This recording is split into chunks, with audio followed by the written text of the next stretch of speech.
Hi friends, നമ്മുടെ പള്ളിപ്പെരുന്നാളായിരുന്നു കേട്ടോ. നമ്മുടെ ഇടവ മധ്യസ്ഥനായ ഗീവറീസ് പുണ്യാളിൻ്റെ പെരുന്നാളായിരുന്നു. എല്ലാ ഏപ്രിലും നടക്കുന്ന ഒരു പെരുന്നാളാണ്. പണ്ടൊക്കെ അതിന് കോഴിപ്പെരുന്നാൾ എന്നായിരുന്നു പറഞ്ഞുകൊണ്ടിരുന്നത്. ഈ കോഴിയെ നേർച്ച കൊടുത്തിട്ട് അത് ലേലം വിളിക്കുന്നൊരു പരിപാടിയൊക്കെ ഉണ്ടായിരുന്നു. ഇപ്പം അത് ഉച്ചയ്ക്കല്ല നടക്കുന്നത്, വൈകുന്നേരമൊക്കെ നടക്കുന്നത്. ലേലം വിളി ഉച്ചയ്ക്ക് തന്നെ നടന്നു കേട്ടോ. അങ്ങനെ നമ്മൾ ബേബിക്ക് കുറച്ച് ടോയ്സ് ഒക്കെ മേടിച്ച്, ഒരു ഗണ്ണും ഒരു പീക്കോക്കും ഒക്കെ മേടിച്ച് നമ്മൾ പതുക്കെ അവിടുന്ന് വീണ്ടും പള്ളിയിലേക്ക് പോയി. പ്രദക്ഷിണമൊക്കെ ഉണ്ടായിരുന്നു.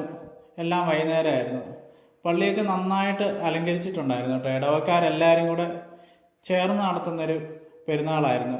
അത് ബാൻഡും കാര്യങ്ങളും എല്ലാം ഉണ്ടായിരുന്നു. എല്ലാം കഴിഞ്ഞിട്ട് പിന്നെ നമുക്ക് സ്നേഹവിരുന്ന് ഉണ്ടായിരുന്നു, അപ്പം ഇറച്ചിയൊക്കെ. അത് ഞാൻ ബേബിക്കൊക്കെ കൊടുത്തു.